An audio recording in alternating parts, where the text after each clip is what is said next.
Chapter 14, Lesson 4. Abolition and Women's Rights.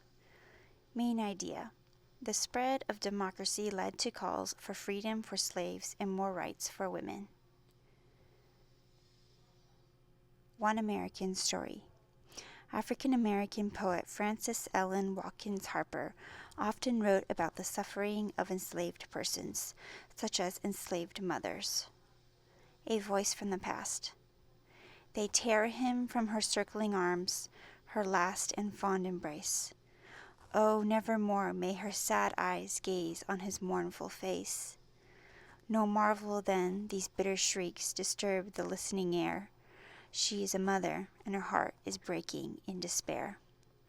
Frances Ellen Watkins Harper, from The Slave Mother. As this section explains, many individuals in the mid-1800s demanded equal rights for African Americans and women. Abolitionists call for ending slavery. Abolition, the movement to end slavery, began in the late 1700s. In the years before his death in 1790, Benjamin Franklin became an outspoken abolitionist, although he previously owned slaves. By 1804, most northern states had outlawed slavery. In 1807, Congress banned the importation of African slaves into the United States. Abolitionists then began to demand a law ending slavery in the South. David Walker, a free African American in Boston, printed a pamphlet in 1829 urging slaves to revolt. Copies of the pamphlet appeared in the South. This angered slaveholders. Shortly afterward, Walker died mysteriously. Another free black in Massachusetts, Charles Remond, became the Anti-Slavery Society's first African American speaker in 1838. A few northern whites also fought slavery. In 1831, William Lloyd Garrison began to publish an abolitionist newspaper, The Liberator, in Boston. Of his anti-slavery stand he wrote, "I will not retreat a single inch, and I will be heard." Many people hated his views. In 1834, a furious mob in Boston grabbed Garrison and dragged him toward a park to hang him. The mayor stepped in and saved his life. Two famous abolitionists were Southerners who had grown up on a plantation. Sisters Sarah and Angela Grimke believed that slavery was morally wrong. They moved north and joined an anti-slavery society.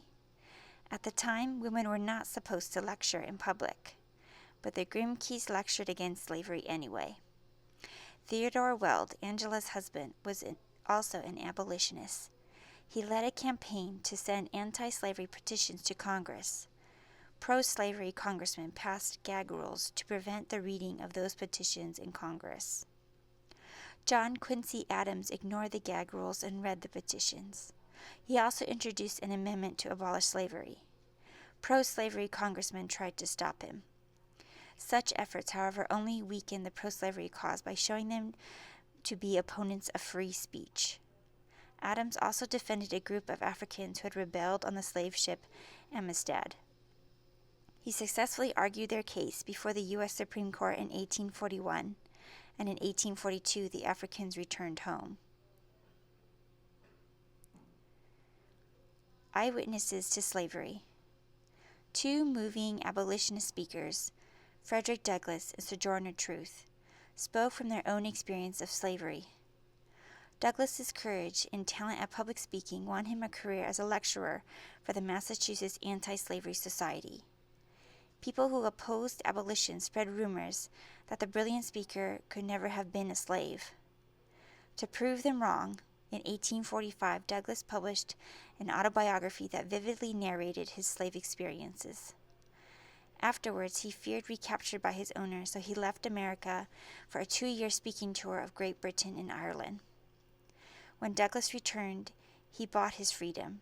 He began to publish an anti-slavery newspaper. Sojourner Truth also began life enslaved. Originally named Isabella, Sojourner Truth was born in New York State.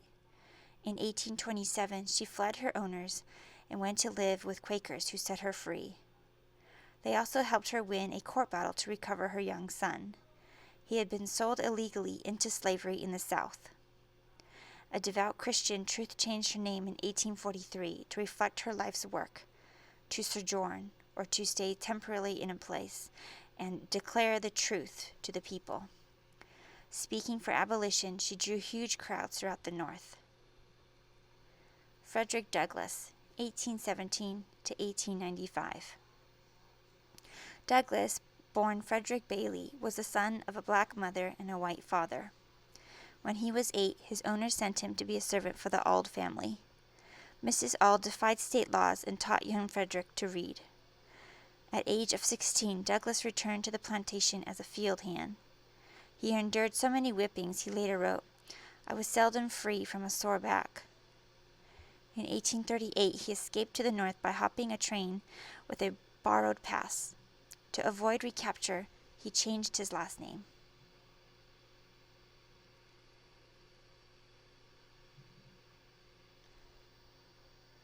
The Underground Railroad. Some abolitionists wanted to do more than campaign for laws ending slavery. Some brave people helped slaves escape to freedom along the Underground Railroad. Neither underground nor a railroad, the Underground Railroad was actually an above-ground series of escape routes from the south to the north. On these routes, runaway slaves traveled on foot. They also took wagons, boats, and trains. Still, the lives of free African Americans in the North were not easy. While there was more social and political freedom than in the South, racism was still common. It led to job and housing discrimination. Many free blacks were unskilled and had to compete for jobs with recent immigrants from Europe. Many states prohibited free African Americans from voting, while New York used property requirements to restrict access. By 1860, only 5 New England states allowed free African Americans to vote. On the Underground Railroad, the runaways usually traveled by night and hid by day in places called stations. Stables, attics, and cellars all served as stations. Free blacks such as Frederick Douglass and Philadelphia's Robert Purvis hid runaways in their homes. Harriet Tubman. The people who led the runaways to freedom were called conductors. One of the most famous conductors was Harriet Tubman. Born into slavery in Maryland, the 13-year-old Tubman once tried to save another slave from punishment. The angry overseer fractured Tubman's skull with a 2-pound weight. She suffered fainting spells for the rest of her life, but did not let that stop her from working for freedom. In 1849, Tubman learned that her owner was about to sell her. Instead, she escaped. She later described her feelings as she crossed into the free state of Pennsylvania. "I looked at my hands to see if I was the same person now that I was free. There was such a glory over everything." After her escape, Harriet Tubman made 19 dangerous journeys to free enslaved persons. The tiny woman carried a pistol to frighten off slave hunters and medicine to quiet crying babies. Her enemies offered $40,000 for her capture, but no one caught her. "I never run my train off the track, and I never lost a passenger," she proudly declared. Among the people she saved were her parents. Free African Americans in the North and South. Job opportunities. North, domestic work, farming, sailing, some skilled positions in cities. South, tradespeople, laborers, servants. Economic status. North, middle-class communities in New York City, Philadelphia, but most free blacks lived in poverty. South, many free blacks in middle class, a few became planters. Social rights, free to gather in groups and form social organizations. Discrimination still common, travel restricted. South, heavy discrimination, travel and meeting in groups restricted, danger of being recaptured and enslaved. Women reformers face barriers. Other women besides the Grimke sisters and Sojourner Truth were abolitionists. 2 of these were Lucretia Mott and Elizabeth Cady Stanton. Mott and Stanton were part of an American delegation that attended the World Anti-Slavery Convention in London in 1840. These women had much to say about their work. Yet when they tried to enter the convention, they were not allowed to do so. Men angrily claimed that it was not a woman's place to speak in public. Instead, the women had to sit silent behind a heavy curtain. To show his support, William Lloyd Garrison joined them. He said, "After battling so many long years for the liberties of African slaves, I can take no part in a convention that strikes down the most sacred rights of all women." Stanton applauded Garrison for giving up his chance to speak on abolition, the cause for which he had fought so long. It was a great act of self-sacrifice that should not ever be forgotten by women. However, most people agreed with the men who said that women should stay out of public life. Women in the 1800s enjoyed few legal or political rights. They could not vote, sit on juries, or hold public office. Many laws treated women, especially married women, as children.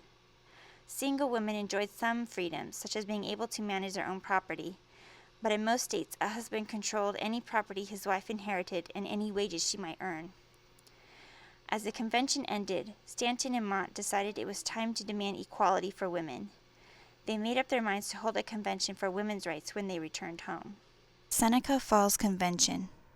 Inspired by their bad experience at the World Anti-Slavery Convention and by Margaret Fuller's early feminist book, Women in the 19th Century, Stanton and Mott held the Seneca Falls Convention for Women's Rights in Seneca Falls, New York, on July 19 and 20, 1848. The convention attracted between 100 and 300 women and men, including Frederick Douglass. Before the meeting opened, a small group of planners debated about how to present their complaints.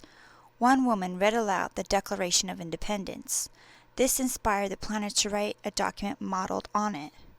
The women called their document the Declaration of Sentiments and Resolutions. Just as the Declaration of Independence said that all men are created equal, the Declaration of Sentiments stated that all men and women are created equal. It went on to list several complaints or resolutions. Then it concluded with a demand for rights. A voice from the past. Now, in view of this entire disenfranchisement, denying the right to vote, of one half the people of this country, their social and religious degradation, in view of the unjust laws above mentioned, and because women do not feel themselves aggrieved, oppressed, and fraudulently deprived of their most sacred rights, we insist that they have immediate admission to all the rights and privileges which belong to them as citizens of the United States. From Seneca Falls Declaration of Sentiments and Resolutions, 1848. Every resolution won unanimous approval from the group except suffrage, or the right to vote. Some argued that the public would laugh at women if they asked for the vote. But Elizabeth Cady Stanton and Frederick Douglass fought for the resolution. They argued that the right to vote would give women political power that would help them win other rights.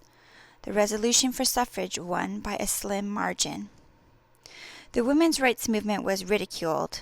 In 1852, the New York Herald poked fun at women who wanted to vote and to hustle with the rowdies at the polls, and to be men's equals.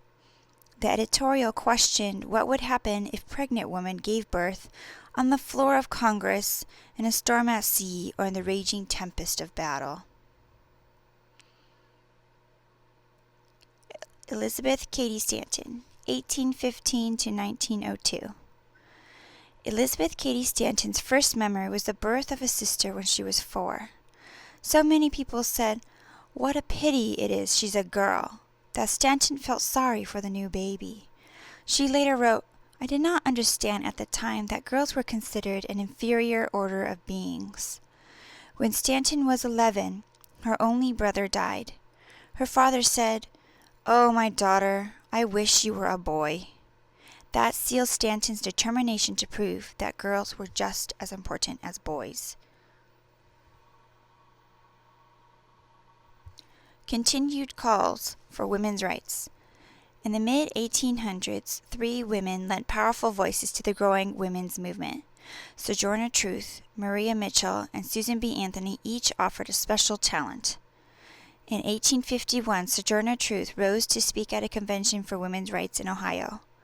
Some participants hissed their disapproval. Because Truth supported the controversial cause of abolition, they feared her appearance would make their own cause less popular. But Truth won applause with her speech that urged men to grant women their rights. A voice from the past. I have heard much about the sexes being equal. I can carry as much as any man, and can eat as much too if I can get it. I'm as strong as any man. If you have women's rights, give it to her, and you will feel better. You will have your own rights, and there won't be so much trouble. From Sojourner Truth, quoted by Marius Robinson, Convention Secretary. The scientist Maria Mitchell fought for women's equality by helping to found the Association for the Advancement of Women. Mitchell was an astronomer who discovered a comet in 1847. She became the first woman elected to the American Academy of Arts and Sciences. Susan B. Anthony was a skilled organizer who worked in the temperance and anti-slavery movements. She built the women's movement into a national organization. Anthony argued that a woman must have a purse of her own. To this end, she supported laws that would give married women rights to their own property and wages. Mississippi passed the first such law in 1839. New York passed a property law in 1848 and a wages law in 1860. By 1865, 29 states had similar laws. But women's suffrage stayed out of reach until the 1900s, and the U.S. government did not fully abolish slavery until 1865. As you will read in the next chapter, the issue of slavery began to tear the nation apart in the mid-1800s.